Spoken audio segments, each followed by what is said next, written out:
Microgreens are nutrient-dense superfoods that are literally anyone can grow, from the kitchen counter to large greenhouses. The tiny microgreens packed with nutrients that many researchers have found, like red cabbage, cilantro, radishes, peas, sunflowers, corn, can contain up to 40 times higher levels of vital nutrients than their mature counterparts. Microgreens are young seedlings of edible vegetables and herbs harvested less than 14 days after germination. The difference between a microgreen and a sprout are that microgreens are harvested or cut above the roots, where sprouts are eaten as a complete root and seed, and are generally the sprouts are eaten before the first leaves are produced, where microgreens are harvested when the first or second set of leaves emerge. In addition to the amazing bonus of nutrients, you get a burst of flavor. You'll be amazed with all the flavors of the vegetables and herbs you can taste in your foods. You can add them to smoothies, you can add them to sandwiches, you can add them to salads, you can eat them as they are, you can add them to stir fry. Only your imagination is your limit to what you can do with microgreen.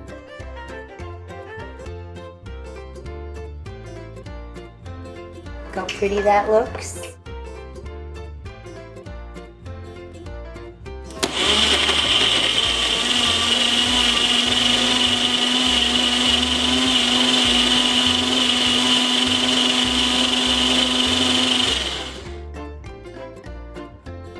Microgreens have far less fiber compared to the mature vegetables. They blend very well in a smoothie.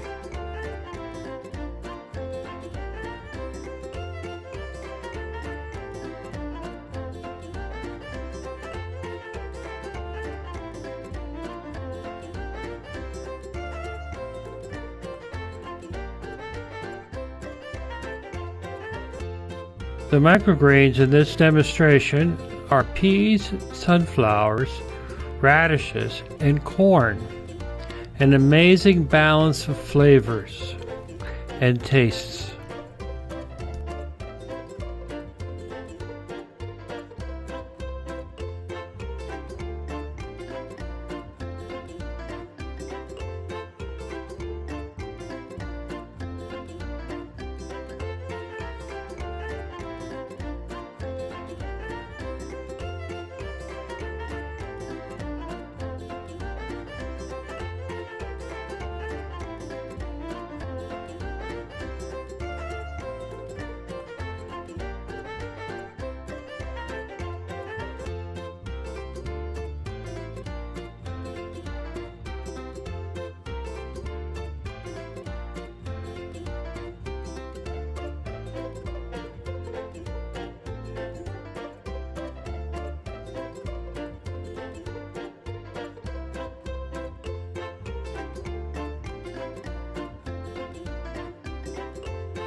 Making a microgreen salad can save you time cutting up large vegetables to serve and heat.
You can get your microgreens at your local farmer's market, farm stand, and local grocery, or you can grow your own at home.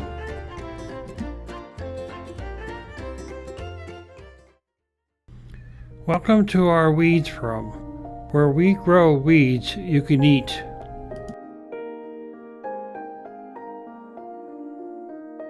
This is our greens room, or we call the weeds room, in which we've designed it for our growing of various types of plants. Generally speaking, we grow our microgreens here. We've grown mushrooms here too, and tomato plants, and cucumbers, and all kinds of things. But specifically, we use this space for growing our microgreens. As you can see there, we have a stack of microgreen seeds ready to go for the next harvest. We also use a scale that's designed for trade, for accuracy of our measurements.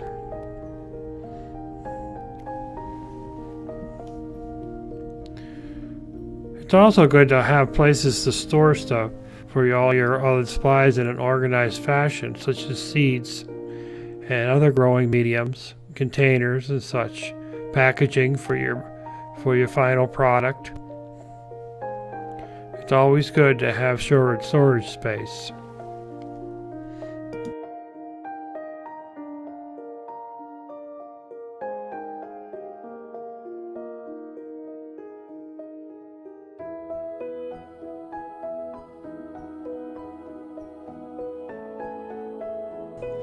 Just in case you're wondering, the reason for the plastic was because this was where we were growing mushrooms for a while.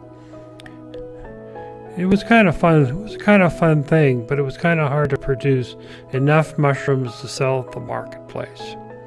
Now we use it to store our coconut cure compressed medium blocks and other things. It's always good to have storage in your growing room.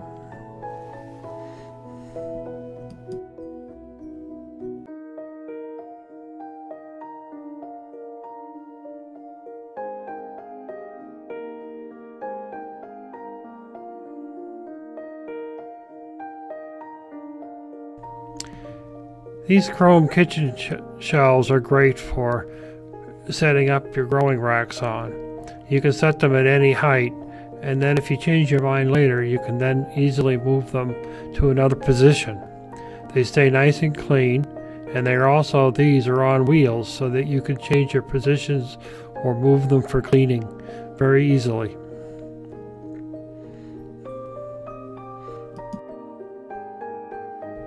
It makes sense sometimes to buy your seeds in bulk, such as sunflowers, peas, buckwheat, and wheat. You can buy in large quantities and save money, and then store them in resealable 5-gallon pails. These lids twist off, and twist back on to keep it airtight. The first step to growing microgreens is soaking your seed. The larger seeds, such as peas, sunflower, nasturtiums, corn, buckwheat, the seeds need to be soaked. The shoot seeds and the larger seeds, they need to be soaked overnight prior to growing them. The grains such as barley and wheat also have to be soaked overnight. This gives the seed the wake-up call that it's time to start to sprout out, germinate, and grow.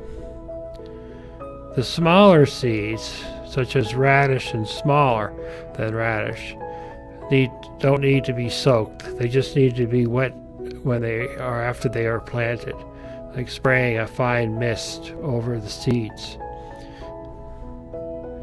As you can see in this video, we're measuring out our seeds, 5 ounces per container.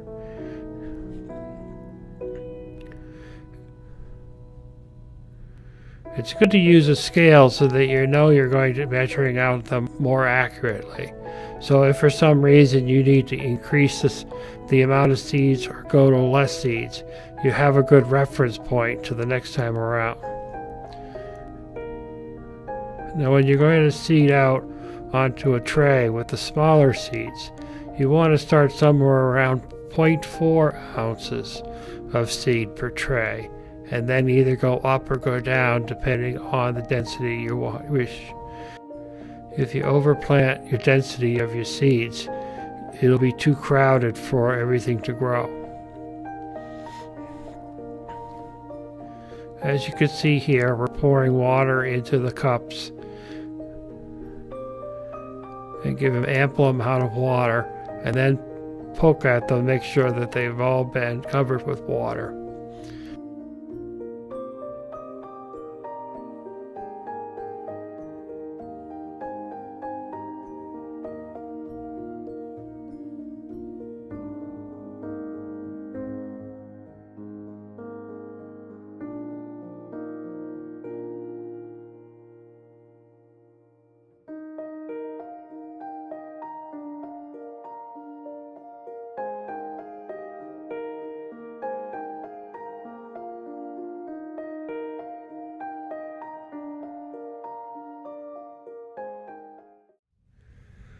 When planting your microgreens, you want to smooth out your growing medium to about 3/4 inch high in a 1-inch tray. If you're using a 2-inch tray, you're going to want to fill up that tray all the way almost to the top, because any kind of deep tray that doesn't allow airflow to the bottom of the stems to the dirt can cause a lot of mold. Smooth out your tray with some kind of a trowel. I'm using a offset spatula, which works really nice. And then once you have that smoothed out, you can take your peas or your sunflowers or your corn that have been soaked for 8 hours and spread it out into the tray. Care must be given to try to have them as not piled up on each other, but they're all flat, singular. Once you're done with that, you take another tray and you put it on top of this tray, and you repeat the process. And you do that for each seed that you have growing in your selection. As you do this, you're going to be stacking the trays on top of each other. So what I do is that I put the heaviest seed on the bottom, and then the next heaviest, and then the next heaviest, until I have the lightest seed on top. For this particular salad mix, I'm using peas on the bottom, and then I do sunflower seeds, and then I'll do my radish and corn. Right now I'm growing a smaller mix for the winter harvest, so I'm only doing 1/4 of the tray in corn, and the rest of it is in radish, and then the last tray will be radish on top. if I want to do any other varieties of the finer seeds, they would go in the stack on the top.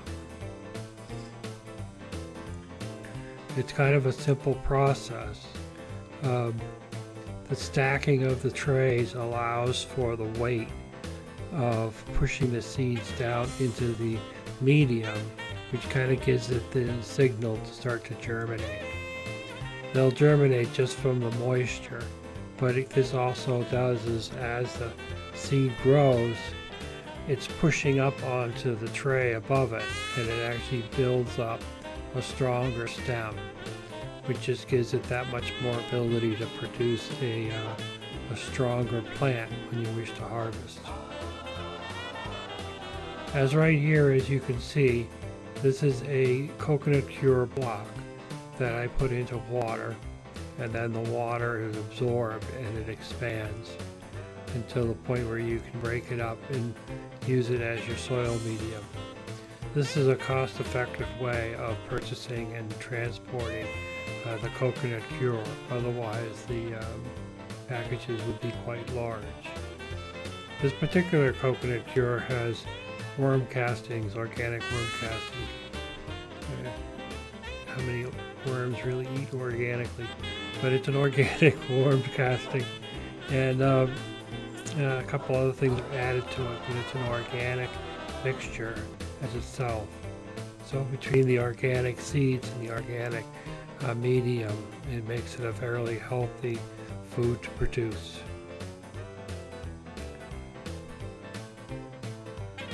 So as you can see, it's a pretty simple process.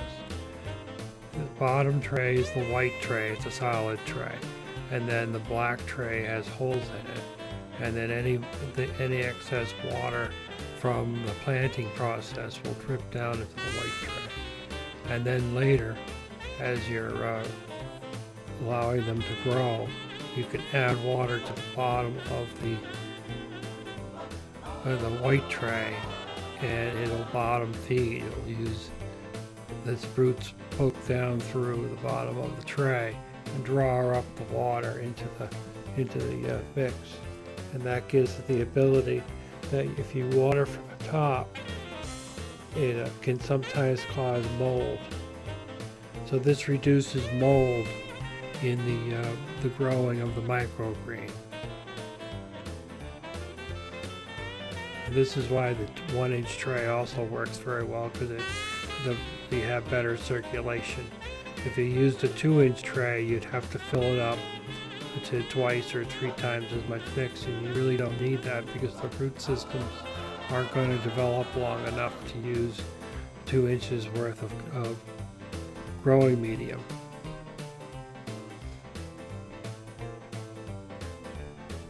So as you can see here, it's a pretty easy process. I first started off, I was using a paint stick to smooth it out. Then I came up with an idea to use this spatula, and this would have been working wonderful.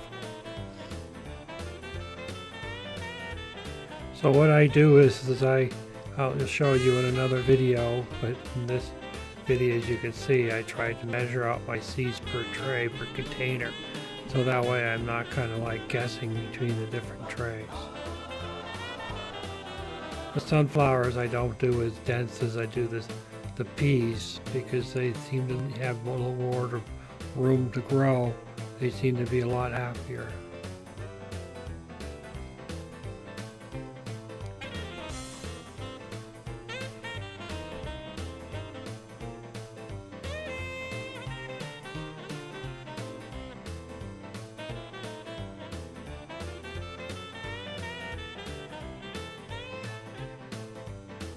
So as you can see, it does look fairly wet, but since there's no dirt or soil in this mix, it's not going to like hold on to the water.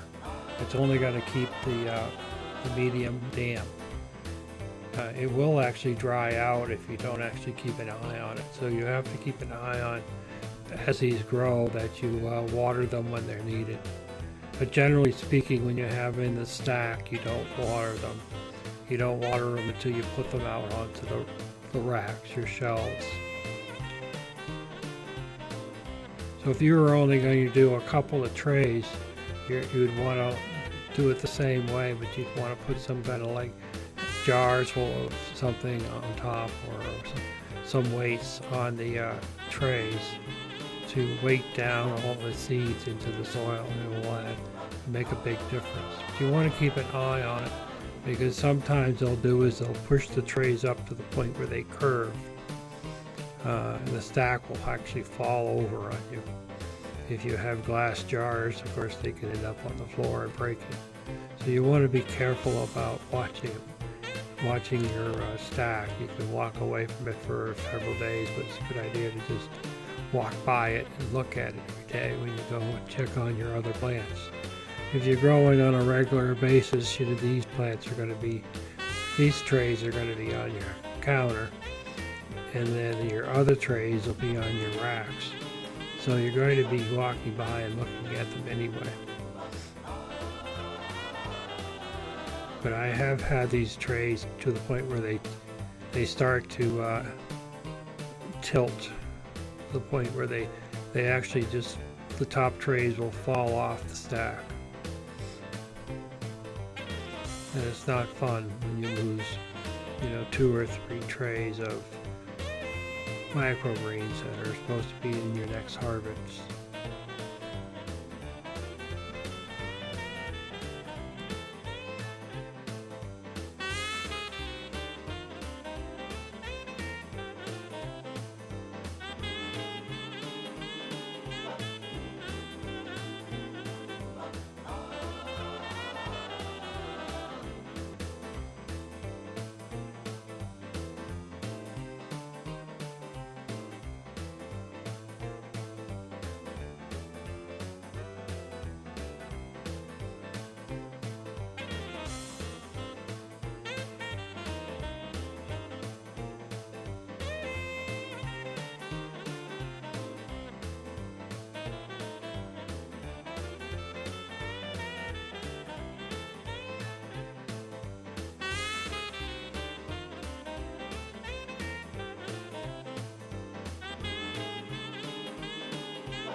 Here's a great example of the trays leaning to the right. These trees have been growing for about 5 days, and they're ready to be moved to the next growing stage.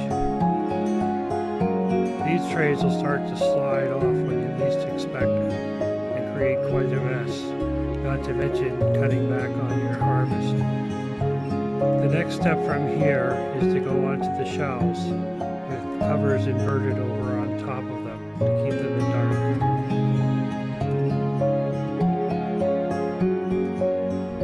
The next step to the microgreens is to take your trays that have been sitting on your stack and moving them over to your growing surface. This could be your kitchen counter, it could be a shelf outside in your yard, or it could be, as I'm doing, in a shelf unit so that I can maximize my growing capabilities. This is a 4-foot wide shelf, which gives me a place to put 4 trays wide. I have 4-foot LED shop lights, in which I converted from fluorescent to LED. It's where I can use my own bulbs, which are 5000 K bulbs. So there are 4 bulbs on each shelf, which gives plenty of light for the microgreens to grow. So initially, once you have them unstacked, you want to do is take the 2-inch trays and invert them and put them on top. Now, you could do this with the 1-inch trays, the white covers also, but I happen to have an abundance of the 2-inch trays because that's what I started with when I was growing microgreens. Ideally, you want them to grow about 2 inches tall for your harvest.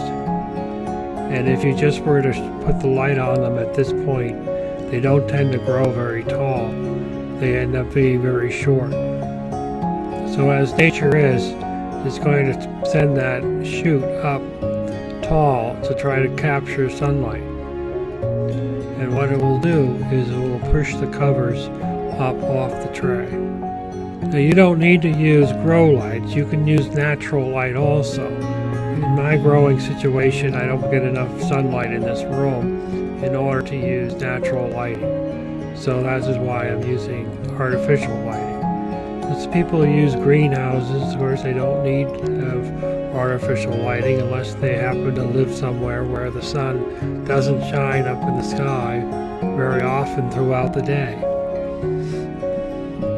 You can also use if you have a lot of sun in your kitchen, you can put it near a sunny window, or you can put the rack in front of the window and just use the sun that comes through the window. You're going to find that the microgreens are going to grow towards the light source.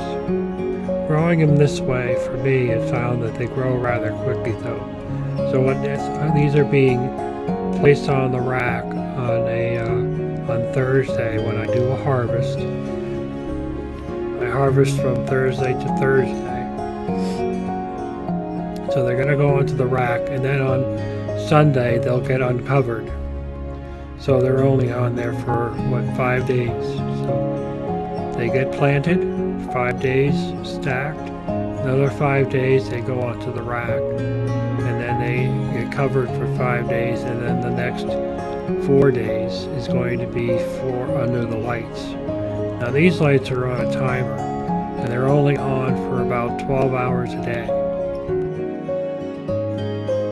Bottom watering allows you to water the trays from the bottom. Fill the white tray up with a little bit of water. Not a lot of water, it's only about 1/4 of an inch. If you put up too much water in, it just kind of dumps out. But this reduces the mold that you get at the bottom of the root system when you water from above. Although many do water from above, but in a greenhouse situation where you can actually allow the water to drain to the floor.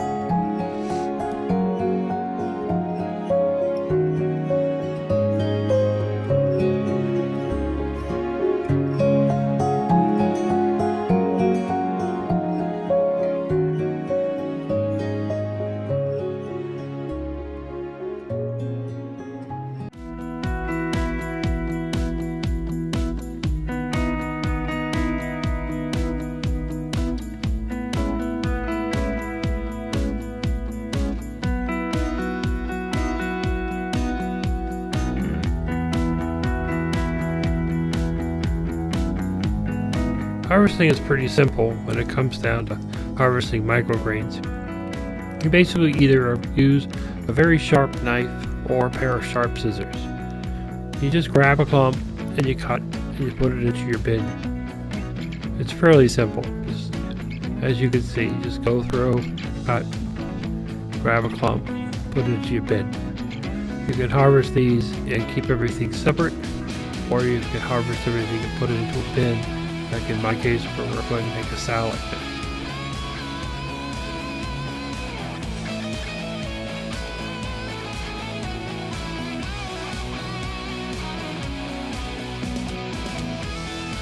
One thing is you want to take care of when you're harvesting is not to pull up on the roots while you're cutting. You want to just grab the set and then cut below it and then put your set in. Sometimes you can pull the root right out of the soil, and now you put a root into your salad. These greens here are grown indoors, and they're grown in an organic coconut cure. So I dry harvest. When I dry harvest, everything just goes into the bin and then I package it.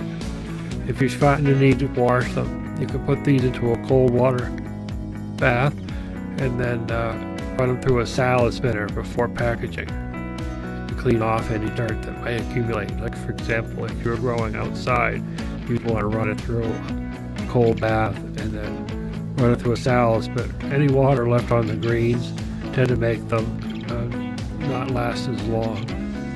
So I try to harvest fresh, and I get them into the refrigerator soon after the harvest. Keep them chilled.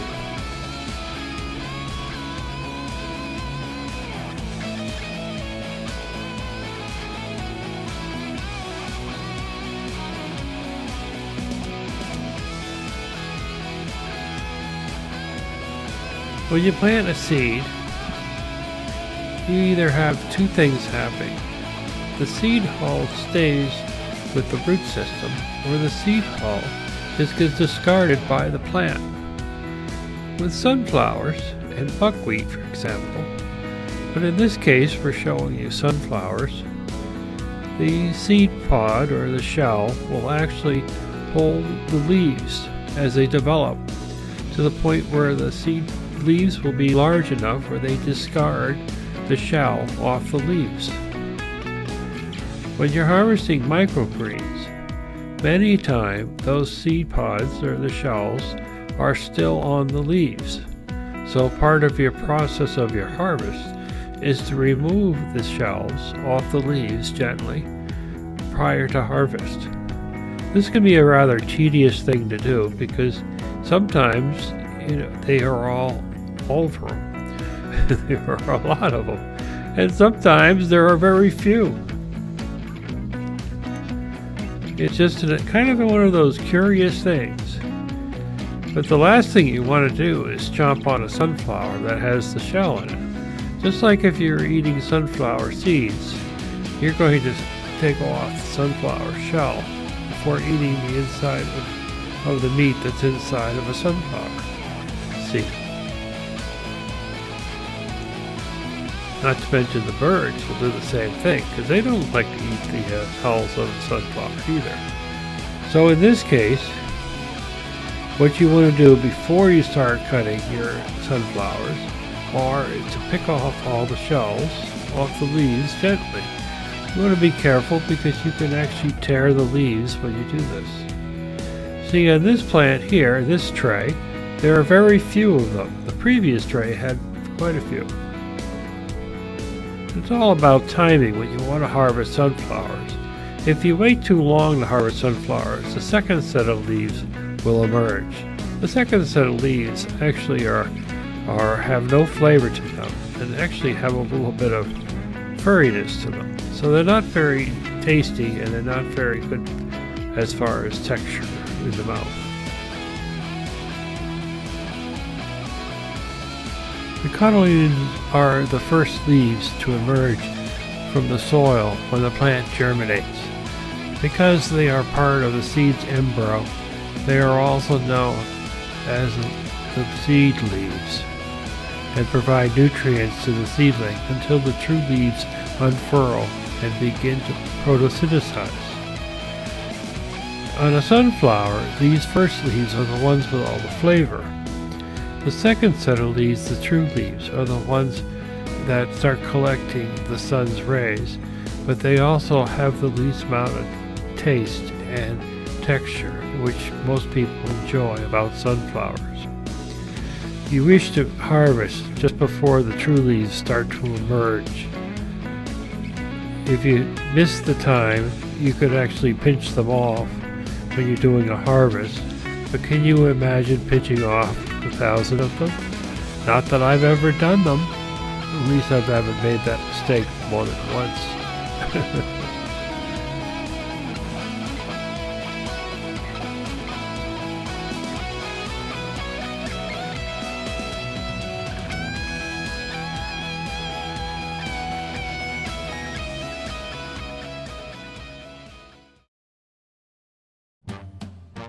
And here's a harvesting tip for sunflowers.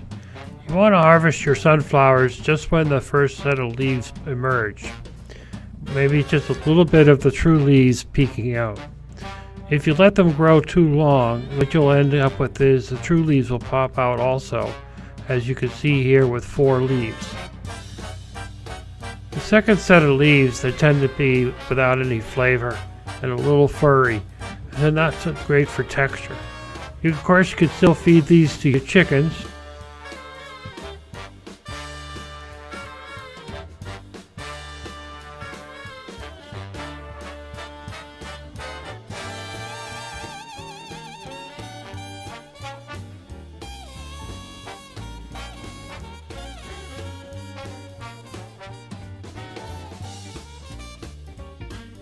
They will truly love you for feeding them sunflower microgreens in the middle of winter.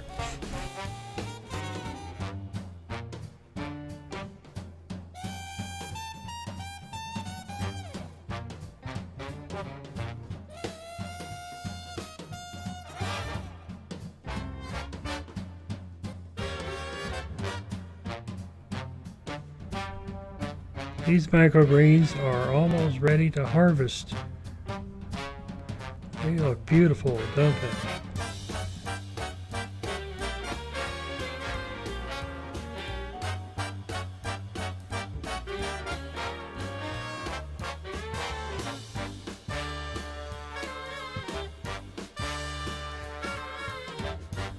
Here are some growing issues related to overcrowding your mix. You want to start off small, like say for example 0.3 ounces, and then go from there on the smaller seed. Here's a place where the medium was too soggy, was soppy wet, and then when you plant your seeds, the seeds don't germinate because it's too wet. So you really want it damp, but you don't want it wet. And then here's another example where the medium was oversaturated during the growing time, where it had too much water in it and wasn't able to evaporate off or drain. So overwatering is just as bad as underwatering. And last is a good example of underwatering. If, for example, you forget a couple of days in a row, or maybe you thought you watered and you didn't water. But either way, they do need water. There's a very small root system here in a microgreen, and you're only talking about a quarter inch, a half inch of soil. So it doesn't take too much for it to dry out very quickly.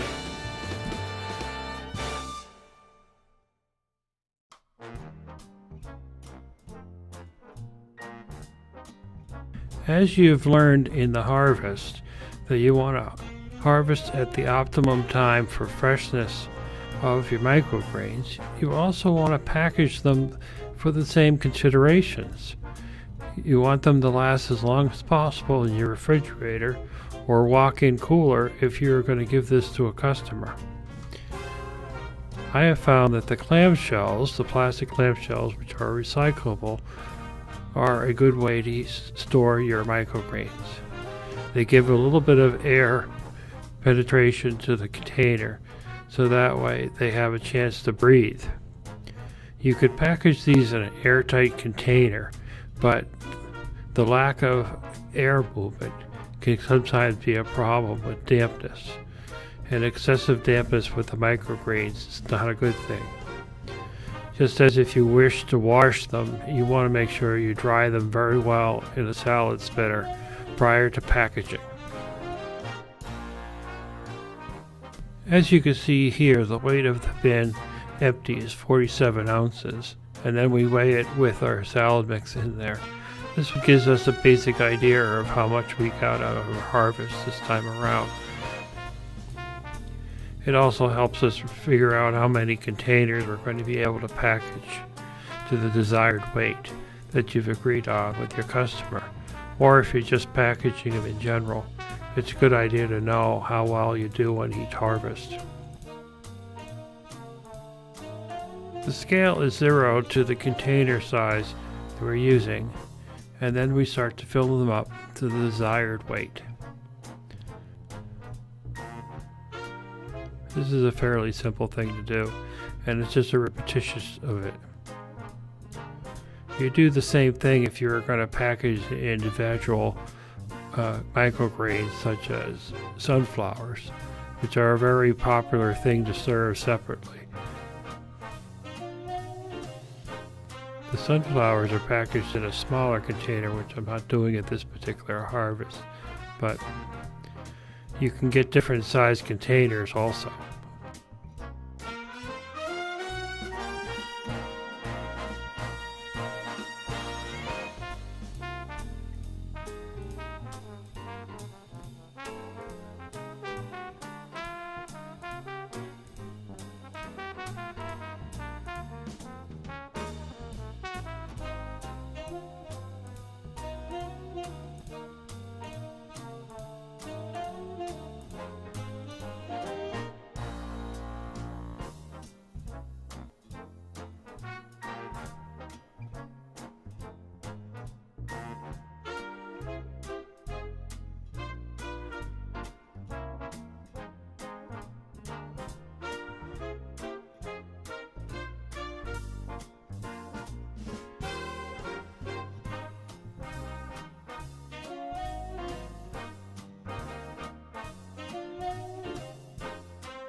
The packages are then put into the bin so they can be carried to the labeling and also to go into the refrigerator until delivery.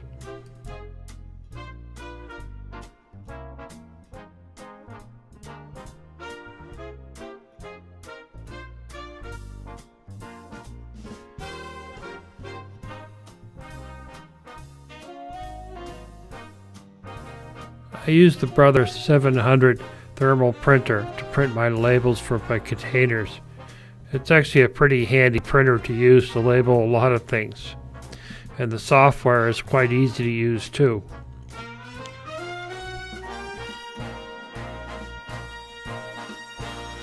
If you're harvesting this for your own personal use, you should label it with a date of harvest.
Once you've harvested your greens, you can then take all your trays and bring them out to the compost pile. The interesting thing about this compost pile is many of the greens that I managed not to be able to grow indoors will grow out here in the compost pile. You just never know what kind of sprout up during the summer. I've had corn, I've kale, I've had mushrooms. It's just an amazing thing. The things that grow inside will grow outside. So once this compost pile has broken down completely, I'll then take it and move it to another part of the yard in which I can create a garden. Last year I created a rhubarb garden in which I can have rhubarb every year.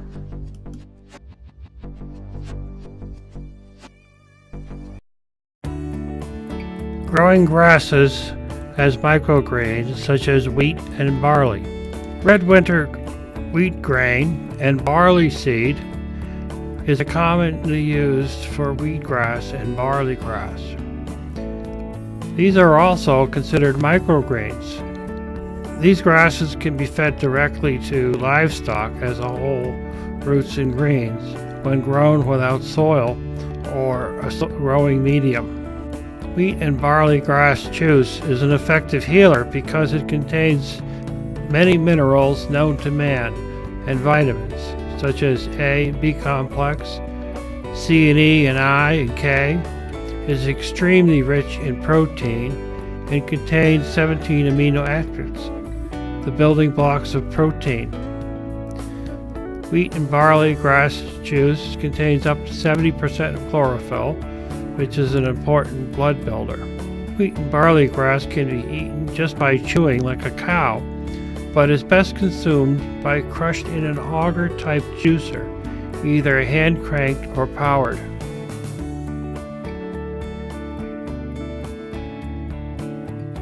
In this demonstration, we're measuring out 1 pound of barley seed for a 10 by 20 tray in which we're not going to be using a medium to grow into.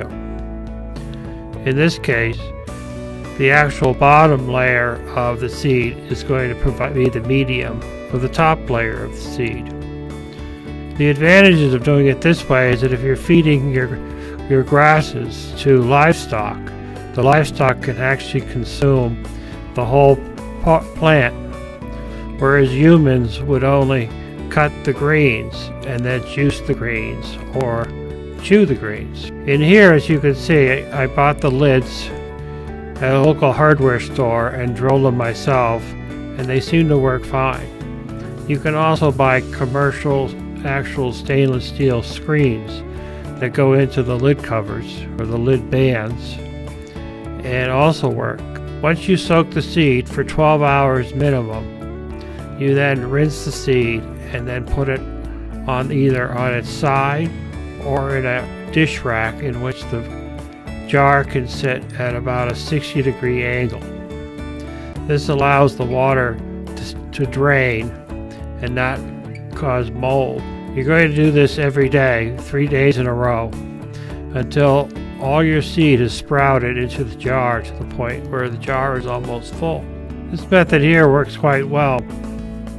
Even storing them on their side seems to work very well. You just wish to make sure you drain all the water out of it so there's not any standing water in the bottom of the jar that can cause mold. The advantage of growing without medium is that you could actually feed the entire plant to, say, your livestock. Humans wouldn't consume the root system. However, many people do just juice the greens and still grow it in this way. Some people feel that when you grow it in some type of a compost material, such as the coconut cure, that you actually get a sweeter tasting juice that still becomes quite the subjective opinion. If you're going to be growing your seed in a medium, you're going to want to half your weight for a 10 by 20 tray, so you should probably be at about 8 ounces of seed. It's all tests and trials, but you want to test it out and see how they fit. If you feel like you've had too much seed in the tray, then you go down an ounce and see how that does on your next run. It's all subject to how much they allow these seeds to sprout before you plant them in the tray. But by sprouting them ahead of time, this gives you the quickest boost to your growing, to the speed of your growing into the medium, or just into the tray. On the final day, just prior to planting, what you want to do is fill it out with water and then strain the water back out again. This gives them a good shot of water, so they're going to sit in your tray for the next couple of days without being watered. Video, we're using a 10 by 20 inch tray, 1 inch deep, perforated with holes on them. That is the black trays. Then the white trays are solid, that'll collect any kind of moisture or water that drips out of the tray. Whichever kind of tray you use to grow your greens or microgreens, you want to have them as a perforated tray. This gives you the opportunity for water to drain out, excess water to drain out of the tray and not allow your grains or your seeds to rot. So this is pretty simple. You just lay in the tray and then smooth it out so it's as evenly covered throughout the whole tray as possible. And then you just move on to your next tray. In this demonstration, we're doing 3 trays of barley. You can use any kind of tray that you want. People use trays they get at the dollar store, whatever you want to use. These particular trays I get from Johnny's Seeds up in Maine, and they have it's a very good product. Lasts a fairly long time. And they also, these trays, they don't leach any chemicals into the seed, whereas there are some trays out there that do. And there's no reason to be eating really healthy if you're going to be using plastics that leach into your foods.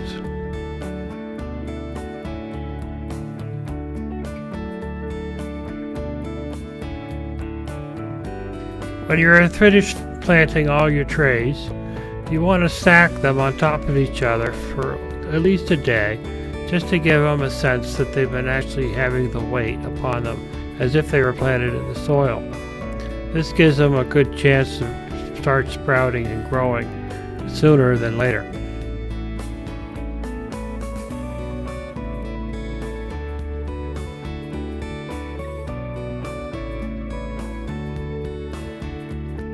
After 2 days of being in a stack, you want to then move them over to your growing space, whether it's your countertop or a table or on racks like I have them.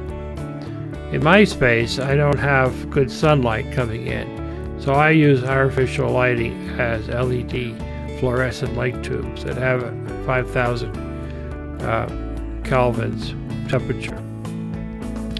I think you don't need as many lights as this one here, and here I have 4 lights because this is for my other microgreens. I think they'd be just as happy under 1 or 2 LED bulbs. Each day you want to do is give them a good soaking of a mist. In the beginning, misting it is best because the seeds are very gentle and you don't want it to really disturb their position in the tray. So going over them with a hand mister like this one here or a pump action mister is going to be the best thing for it. Then I put these plastic trays on top and it helps keep the moisture in the tray and aids in their growing. They actually grow quite quickly under the plastic trays. They grow faster on the plastic trays than they do when I grow them without the plastic trays.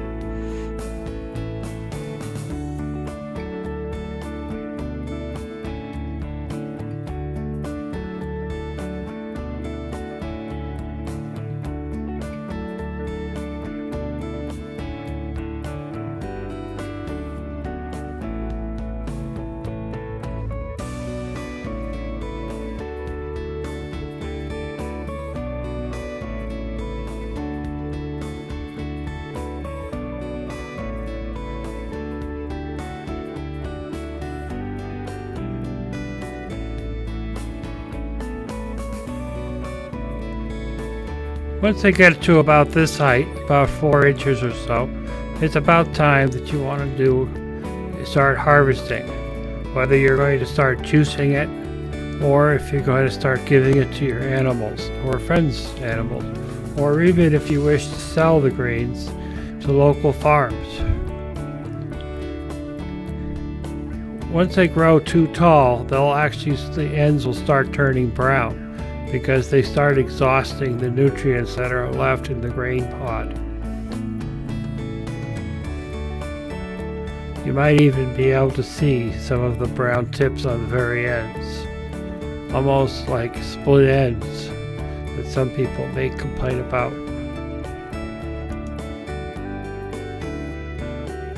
Happy juicing! Enjoy your greens!